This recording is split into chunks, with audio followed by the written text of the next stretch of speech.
Nomor 1, Ferry Idham Henyansyah atau lebih dikenal dengan Rian Jombang.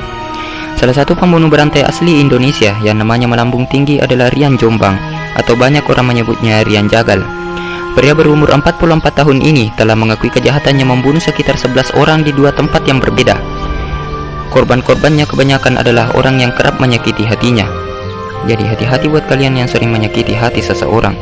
Siapa tahu orang tersebut adalah pembunuh. Mati ente. Rian Jombang akan dengan sangat tega memukul korbannya hingga mati, bahkan memutilasi atau membakarnya. Nomor 2, Ahmad Suraji. Ahmad Suraji, atau lebih dikenal dengan nama Dukun AS, adalah pembunuh berantai yang memiliki korban mencapai 42 orang. Semua korbannya merupakan wanita muda. Ia membunuh para wanita ini untuk menyempurnakan ilmu hitamnya.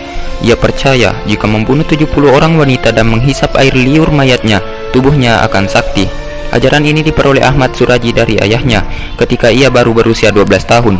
Namun ia baru mendalaminya saat berusia 20-an tahun. Suraji membunuh para gadis muda itu dari tahun 1986 hingga tahun 1997. Polisi kemudian menemukan tubuh korban yang terkubur di balik kebun tebu. Setelah itu Suraji pun ditangkap dan akhirnya masuk Pak Eko. Nomor 3, Babe Baikuni. Siapa yang tidak kenal dengan Baikuni ini? Baikuni merupakan seorang pria yang sering dipanggil Babe oleh anak-anak jalanan. Pria berumur 54 tahun ini ditangkap pada tahun 2010 atas tuduhan pembunuhan berantai dan juga kekerasan seksual pada anak laki-laki di bawah umur. Kejadian ini terkuak setelah salah satu orang tua korban melaporkan kehilangan anaknya. Sehari kemudian anak hilang itu ditemukan telah tewas dan tubuhnya terpotong-potong menjadi beberapa potong. Saat diperiksa, Baikuni mengaku telah membunuh 14 anak laki-laki yang masih di bawah umur.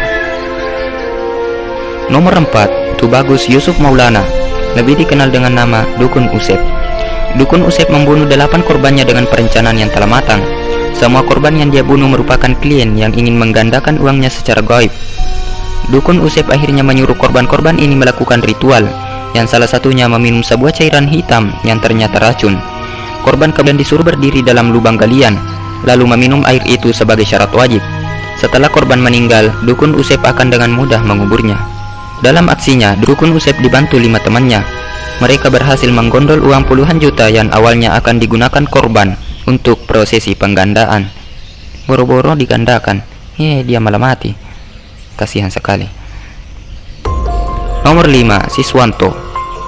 Siswanto merupakan pria yang tega membunuh 12 anak laki-laki berusia 9-15 tahun dengan kejam.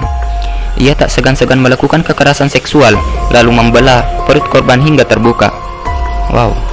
Setelah itu Siswanto akan meminum darah korbannya dan memutilasi tubuhnya untuk menghilangkan barang bukti. Hal ini dilakukan oleh Siswanto mulai tahun 1994 hingga korban terakhirnya ditemukan pada tahun 1996. Nomor 6, Rio Martil. Rio Martil memiliki nama asli Antonius Rio Alex Bulo. Ia melakukan pembunuhan berantai terhadap 4 orang yang diketahui memiliki rental mobil. Dalam aksinya, Rio selalu menggunakan martil hingga namanya menjadi Rio Martil. Coba dia pakai palu, namanya pasti Rio Palu. Rio ini kemudian divonis mati oleh Pengadilan Negeri Purwokerto pada tahun 2001 dan dijebloskan ke penjara Nusa Kambangan. Setelah masuk di penjara masih membunuh. Korban terakhir Rio ini merupakan tersangka kasus korupsi. Dan berselang 3 tahun kemudian, Rio akhirnya menghadapi hukumannya, hukuman mati. Ia tewas setelah satuan regu tembak bombardir tubuhnya tak bernyawa lagi. Nomor 7, Garibaldi Handayani. Garibaldi Handayani adalah anggota kepolisian Polda Jambi. Ia dituduh telah melakukan pembunuhan terhadap 7 orang selama 6 tahun terakhir bertugas di Jambi. Garibaldi ditangkap setelah korban terakhirnya ditemukan polisi dengan keadaan terbakar dan ada tembakan di kepala. Korban berjenis kelamin perempuan ini ternyata istri muda Garibaldi yang pergi dari rumah orang tuanya beberapa hari sebelum ditemukan dalam bentuk mayat. Awalnya Garibaldi menyangkal segala tuduhan, tapi setelah semua bukti diungkap, Garibaldi tak bisa mengelak lagi. Ia akhirnya membuka semua identitas korban yang pernah ia bantai hidup-hidup. Nah, itulah tadi beberapa pembunuh berantai yang pernah ada di Indonesia. Mudah-mudahan para penonton yang menonton video ini bukan termasuk ke dalam golongan-golongan orang yang membunuh. Terima kasih telah menonton video ini. Dan terakhir sekali, subscribe dong.